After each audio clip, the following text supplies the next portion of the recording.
family matters of all kinds, and the biggest skeptic we've had on show in a while. There's a lot to talk about tonight, and we will cover it all. Stay right there. You're tuning into the destination for TV superfan discussion, AFTERBUZZ TV. And now, let the buzz begin. Okay, so name that tune as it plays leading into our show tonight.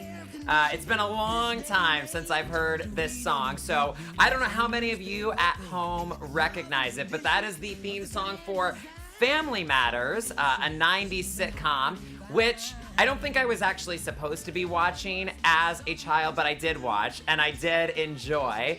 And we're bringing it back tonight in honor of our second person, Jaleel, in tonight's episode. And really, you guys, as I was thinking about it, Family Matters is an appropriate title. If I had to give an episode title to Season 2, Episode 19 of Hollywood Medium, which we're covering tonight on AfterBuzz, I think that's a pretty accurate title because oftentimes on this show, we have illnesses, we have accidents, we have, your normal deaths of old age. Tonight's episode got personal. I felt like we got into a lot of serious, like I'm calling it, Family Matters. So we have a lot to discuss. Welcome in to the Hollywood Medium After Show. I am here solo tonight. So if you've never watched before, hello, my name is Stephen Lovegrove. You can find me on Twitter and Instagram at Dr. Lovegrove, DrLovegrove. Or all my links are on my website, americaslifecoach.us. Let's dive in tonight. I have my laptop here with the live chat, so feel free to weigh in. I will be reading your comments, of course, live and then throughout the week. Happy to engage with you there. And I just want to acknowledge as we start out tonight that everybody on this episode has a little bit of a tricky name. So I'm going to do my best to say them all right. Names are important to me. I have a weird one. It's gotten messed up my whole life. So I don't want to do that to anybody else, but we have some tricky names tonight. So we start out this episode, which I am titling Family Matters, with Kim Zolciak-biermann and her husband, Kroy. Now, I've made this point before on the after show, but it never ceases to amaze me how much Tyler Henry knows reality TV. You know, back in season 1, when we were introduced to him, he was this like Midwesterner who doesn't know celebrities, is a newbie to Hollywood, really out of his element here. And what's funny is he still doesn't know every musician and TV actor and film actor. But somehow, Tyler Henry knows his reality TV, particularly his Bravo. He really knows the Bravo. And so we have Kim, who we know from Real Housewives of Atlanta, which, by the way, can I just say, had a stellar season that many people pointed out. What they achieved with a season of reality TV was better drama than many scripted series. So we had Kim from Real Housewives of Atlanta, who also has her own show, Don't Be Tardy, which apparently Tyler knows. Again, I really feel when Tyler is not doing these readings that he has Bravo on all day. That is my conclusion. So we have Kim, and then we have Kim's husband, Kroy, who is a football player. And they're coming in for a reading. And so he begins with this sensation of choking. And, Tyler's all about the details. As he said in this episode, he loves when he gets a detail that he couldn't have gotten from Google. He couldn't have just known on the top of his head, even if he did know the celebrity, something that's really obscure. So I thought this choking thing was a good place to start. And it led to his Uncle Rusty. And then he started talking about a stroke, and a stroke related to blood clots. And of course, now we're talking about Kim, who had a stroke at, honestly, the fairly young age of 37 years old. I mean, nobody wants to have a stroke at any age. Very unfortunate thing to have at any age. But 37 is young and scary. I think of an age to have a stroke. And so Interesting theme I noticed about this episode is Kim was, of course, on Dancing with the Stars. And then later in the episode, we'll get to Jaleel, of course, in just a few minutes. Jaleel was on Dancing with the Stars. So in addition to the theme of family matters, this theme of former Dancing with the Stars contestants rang true for the episode. So he brings up the stroke, and this reassuring message comes through for Kim from her Uncle Rusty that you will be fine. And, you know, I love when messages come through from Tyler on this show that really do give people something in the present, that are not just about what happened in the past. And we know that's important. That's a big part of it. People want closure and they want to be able to move on. And so it is important to get messages that you know, provide guidance about the past. But I love when a message comes that gives people some sort of reassurance for the present. And as I was watching this episode, I just thought, isn't that what we all want to know? You know, that whatever happens with our health, whatever happens with our career, whatever happens with our family lives and personal lives and finances, we want to know that at the end of the day, we're going to be okay. And that's the message that came through for Kim from her Uncle Rusty. You will be fine. So then we move to Troy's side. And honestly, you guys, I don't want to say this was my favorite reading because I think the Chrisleys might still hold true. It's going to be hard to top the reaction that Todd Chrisley had a couple of weeks back. And you guys who faithfully watch the after show, you know how I reacted to that. But in terms of interesting, just flat out interesting readings, I want to talk about the reading that happened for Troy when we moved over to his side, because things definitely did get interesting there. So he started with an apple. For Kim's side, we started with the choking and the throat. For Troy's side, we started with an apple, and he said something educational. And so we went to his grandpa, Wilbert, who, of course, we found out was a school bus driver. And a really unsettling death narrative there with the whole grandma finding him in the field. That was definitely a little morbid. There's no good way, no good way to receive that kind of news, but to find somebody like that, I've never had that experience myself, but I just feel like it would be unsettling. So really kind of tragic death there. But this is where it got interesting. So his grandpa Wilbert, who was the bus driver, right, came through with an acknowledgement of Kim and Troy's relationship. And the reason that this is significant, that kind of gets pushed to the surface in the process of this reading, is Troy is disconnected from his parents. And, it was interesting to watch. Let me know what you guys thought of the dynamic, because Kim definitely has some thoughts about Troy's parents. And that's not surprising. I mean, a lot of people have interesting relationships with their in-laws, to say the least. But I did appreciate Troy was very respectful. He wasn't just going to throw his parents under the bus. And so I appreciate that. But clearly, there is pain there. There is hurt there. There is some tension there.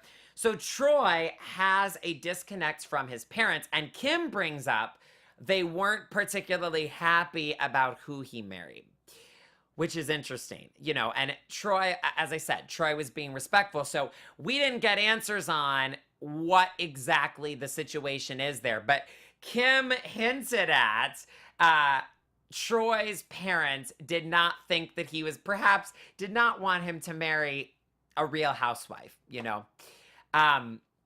which is interesting. I mean, it raises the obvious question, who did Troy's parents want him to marry? And obviously, Real Housewives come with a lot of drama. Real Housewives of Atlanta, particularly, come with a certain stereotype. But anyway, the bottom line is there's some tension there. There is some tension there with Troy and his parents. And so this message comes through from his grandpa, Wilbert, verifying for Kroy, I want to acknowledge your relationship. I celebrate your marriage. I was happy about the wedding. And what a beautiful thing to know that. And, you know, I just thought such a beautiful message to come through, that love above all. Despite the expectations that we may have had, despite where we've had a clash of opinions, despite maybe even a choice you've made that we disagree with, love above all. I thought that was absolutely beautiful. And you guys, let's just have a personal moment here, because I am solo tonight. It's just me and you in our studio on a little Hollywood Medium date here. And so I'll reveal, this is something I really relate to, because I personally do have a disconnect with my parents. And the reason that I have so much respect for how Kroy handled this is I really do try not to be disrespectful, not to throw them under the bus in public. It's a complicated situation, you know. I certainly know as a life coach that all stories have two sides. And so, you know, I don't want to give one side of the story, nor do I want to paint people necessarily in a bad light. So I appreciate him being respectful. But the reason I bring this all up, and the reason I have a connection here, is I am very, very close to my grandparents, who may actually watch this after show. Hi, Grandma, if that happens. I am now officially the person who just said hello to his grandmother on air. But I'm very close to my grandparents. I talk to them maybe every other day on the phone or something. And even when I feel sad about the disconnect with my biological family and my immediate parents, I'm really thankful for my grandparents and their acknowledgement and their affirmation, and their relationship with me really does mean a lot to me. And so, in any case, I was just so appreciative on behalf of Kroy that was able to come through for him, and that he was able to have that glimmer of hope that maybe he will be able to reconcile one day. Maybe he will be able to overcome those issues and reconcile with his parents. But even if he doesn't, to know that his grandpa is smiling down on their relationship. I thought that was beautiful. Love above all. So that's where I'm going to end with that reading. Let's move on to Jaleel.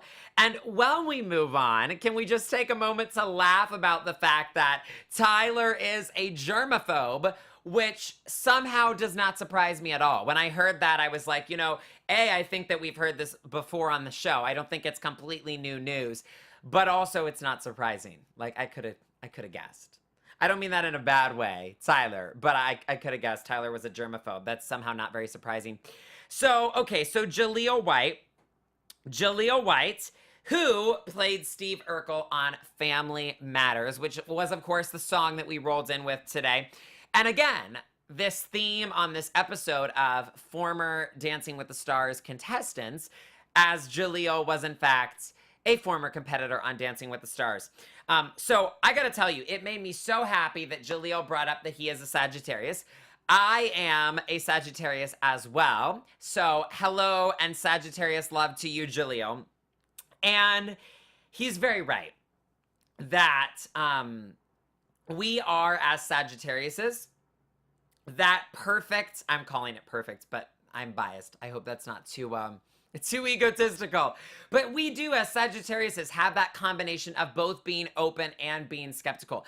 I feel that way about a lot of things. A lot of the, you know, the mystical woo-woo things that fans of this show are likely to either be into or be curious about, you know, when it comes to astrology, when it comes to crystals, when it comes to tarot cards.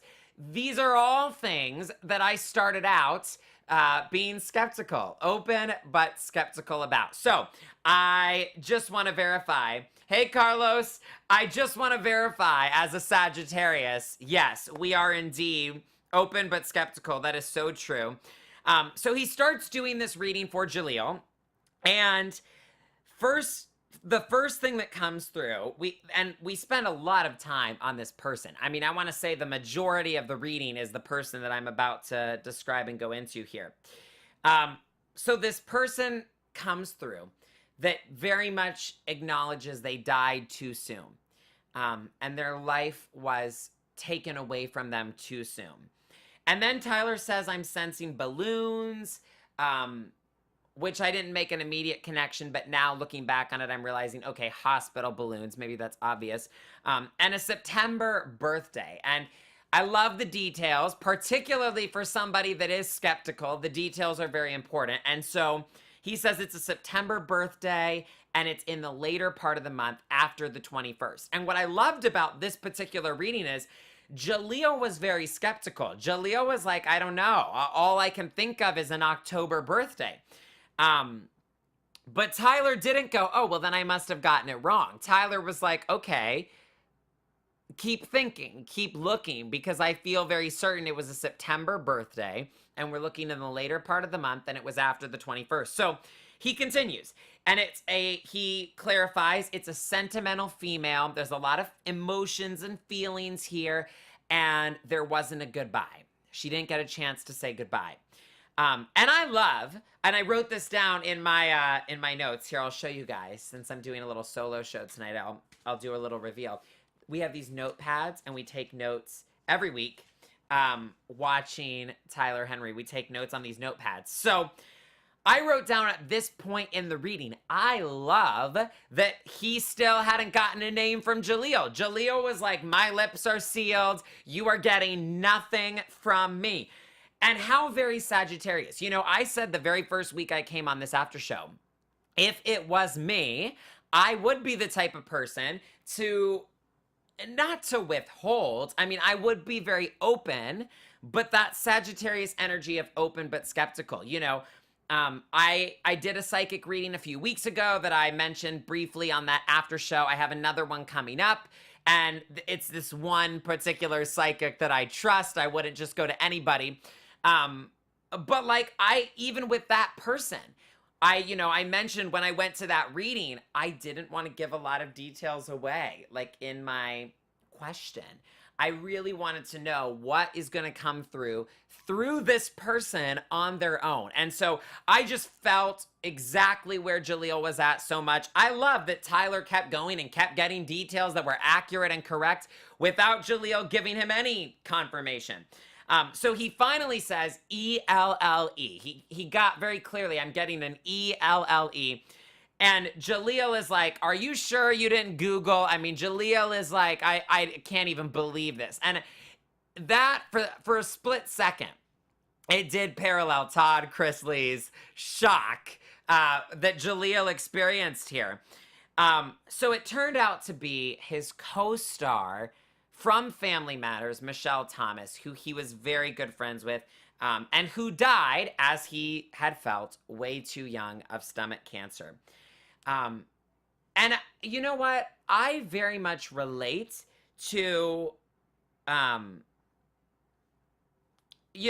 very much relate to this in terms of he described the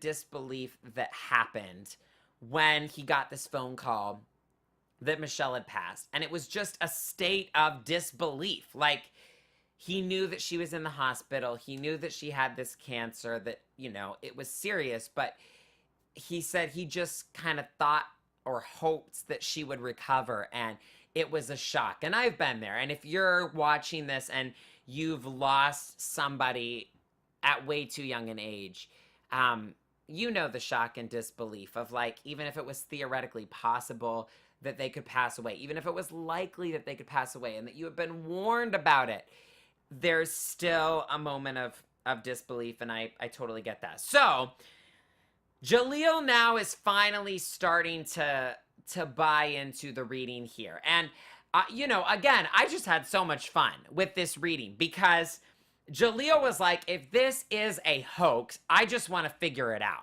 If this is a hoax, I don't want to be duped. Like, I do have that Sagittarius pride that's like, you're not going to get anything past me. That's why I'm open but skeptical. If this is a hoax, I'm going to figure out. And so I think Jaleel is finally at this point in the reading starting to buy into it, starting to give it a chance. So then this woman comes through that says, I deserve to be compensated. And this is such a Hollywood moment in the reading for Hollywood media. This woman comes through, and Chris, Jaleel's manager, is backstage cracking up at this point. And so basically we find out that Chris was at one point in time the assistant to this particular woman that's coming through. So to help you keep track of that, it was a little confusing for me at the time. Chris is Jaleel's current manager. But in a former time, Chris was the assistant to this woman, right? And this woman was the child agent that discovered Jaleel. And I thought he was very fair to her. You know, he said that she could be a little greedy and a little petty, but also he gave credit where credit was due and acknowledged this woman did discover him. She did a lot for him. She helped him get his start. And just kind of a cool story here. A Broadway dancer that decided to really shift her career and become a child agent. So I thought that was a really fun person to come through, not just for Jaleel, but for Chris. And I thought it was funny, and Tyler pointed this out. We talk about, you know, there's this cliche saying, you can't take money with you, right? Like, money is not going to matter after you die because you can't take it with you. And Tyler was like, well, evidently she can, because here she is in the afterlife, in another dimension, talking about I want to be paid. So that was Jaleel's reading. Another Dancing with the Stars reading there. And then we move on to Peter. And as we move on, I want to mention in passing, you know, that little jingle, "It's a Brand New Day," always plays. And Tyler said on Twitter that he can hear that playing just in his sleep. That he has nightmares of "It's a brand new day." And I'm so sorry that I just subjected you to my singing voice. But we're going to move on to the third person with a little bit of a tricky name from this episode, Peter Facinelli, who is from Twilight and Supergirl. This person Tyler did not recognize because, of course, we've established if they're not on reality TV, Tyler is not going to recognize them. This was interesting because Peter offered Tyler a drink, and it made me wonder, has anybody else in the past ever offered Tyler a drink? And isn't that kind of weird? Like, you know, Tyler declined, as became evident because he ended up drinking water, which they very clearly showed us. I don't think it was vodka. But it did make me wonder, if Tyler was drinking, could he still channel these messages? I would assume not. I don't know. Maybe Peter was joking. I thought it was a very strange thing. I don't assume that Tyler, that Tyler wants to be doing these readings while drinking. But anyway, we went to Peter's mom's side, and it got complicated because there's 13 brothers and sisters on the mom's side, right? So there's a lot of people. And Tyler said, I'm going to give you a bunch of stuff, and you're going to have to call them later and check through a lot of this stuff because there's just so many siblings that it could be about. But ultimately, we got this person, Luca, who came through. And the story was, Luca went to the hospital for one thing, but it ended up being something else, which of course gets confirmed when, now I loved this. This doesn't happen very often in readings, but I loved the fact Peter was like, well, I want to call my mom. And I thought he was joking. Like, after this reading, after Tyler leaves, I can't wait to call my mom and tell her all about it. I had no idea he was actually going to call his mom on the reading. And then, of course, he ends up calling his dad. So super interesting dynamic that we actually had family phone calls verifying both of these readings. I thought that was phenomenal and just an interesting touch that we don't get to see a lot. So anyway, so Luca goes into the hospital for one thing, ends up being something else. That gets confirmed that he went in for one thing and then they moved him around and then he passed away upstairs. This whole sad story. And then one of the siblings, one of the 13 brothers and sisters, an aunt named Karina comes through who died of a feminine-based cancer. And so multiple messages are coming through here. The main part of the reading focused on this man who comes through. And so Tyler says this man is coming through. He was content with the duration of his life. He was supportive. He was paternal. He has this image of strapping on boots. And then Peter hands him a watch that we find out was the grandfather's watch. And so there's this story. And again, a really personal, a really personal family story here. So Peter's father met Peter's grandpa, his dad, when he was 6 years old. And it's this kind of weird, sad story of when he was born, his dad was off to war. And so he didn't get, as a baby, he wasn't around his dad. Growing up for the first 6 years of his life, he wasn't around his dad. So can you imagine not seeing I wonder if this was partially because of the times. I mean, I will admit I don't know a lot about the military. I think it's very odd for it to be a military-based thing that you wouldn't be able to return home, see your family, see your newborn for 6 years. I don't know. I don't hesitate to say anything on this because I don't have a lot of military knowledge. But the bottom line is so much pressure. I just can't imagine, because this little 6-year-old, reminder again, Peter's dad, this little 6-year-old is meeting his dad for the first time. And it didn't go well. And I just can't imagine the pain. I think we all, but particularly little boys, even though it's a stereotype, I think it's true. We all want our dad's approval, right? And so as a 6-year-old, he meets his dad for the first time. It doesn't go well. His dad is unhappy with him for something, and he's kind of stern. And so really sad story. Their relationship does not get off to a good foot, and that's painful. And we were treading in painful waters for a minute there with the reading.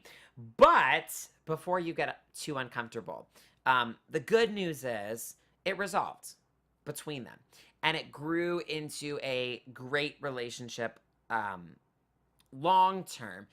And I think that I was glad to hear that the relationship did pan out that way, and that even though the dad was kind of stern and not the best at expressing feelings and didn't really show affection, I was glad that it worked out in the end the way it did for them.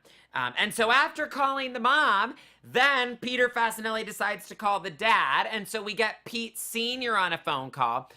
And, it was a good moment for anybody out there who's wondered, is Tyler real? Is Tyler genuine? Is this scripted?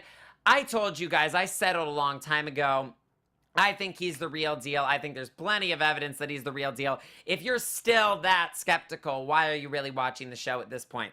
But for anyone that happened to randomly tune in and was skeptical, the good news is moments like this, I think, really confirm the legitimacy of Tyler, because it wasn't like a movie perfect moment for the show at all. It was a really awkward conversation. They couldn't understand each other. They were having trouble hearing each other. And the boots thing was like the key thing that Peter was trying to ask about. And it took like 7 attempts for that to happen. And then ultimately, the funniest thing of all is Peter asks his dad, Pete Sr., if you could ask your dad anything, what would you ask? And he was like, nothing. I don't know. I don't really have anything. What would I ask him? So honestly, a very anticlimactic phone call there. But again, it was such a unscripted, genuine, funny moment. And I thought it just went to show the legitimacy of Tyler's readings and of the show. That they can have moments like that aren't perfect and scripted and whatever. So that was our reading tonight. Our reading of Family Matters. I think, like I said, I think Jaleel was my favorite because I loved his Sagittarius skepticism and ultimately the beautiful reading that came out of it. But a night of tricky names, a night of good readings, a night of Family Matters. Let me know all week what you thought about the readings. Carlos, thank you for interacting in our live chat this evening. I will check and read your comments throughout the week on YouTube, so continue to comment there. Also, I love hearing from you on Twitter and Instagram. My handles there are Dr. Lovegrove on both, DRLOVEGROVE. And we at AfterBuzz appreciate it when you like, comment, subscribe here on YouTube and also on iTunes. Your subscribes and your downloads over there, as well as your comments, make a big difference. So thank you for engaging with us across the board on all platforms of AfterBuzz. If you want more from me, all of my links are online at my website, americaslifecoach.us. That is all I have for you tonight on Season 2, Episode 19 of Hollywood Medium.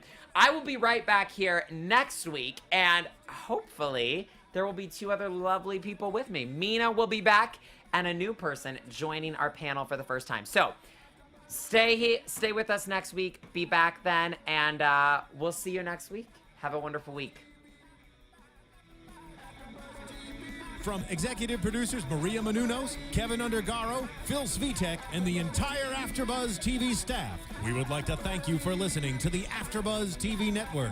To watch or listen to other after shows and post comments or questions, be sure to visit AfterBuzzTV.com. I'm Sir Richard Wentworth, and this has been a presentation of AfterBuzz TV. Buzz you later. The views expressed herein are those of the hosts only and do not necessarily reflect the views of AfterBuzz TV or its owners or principals.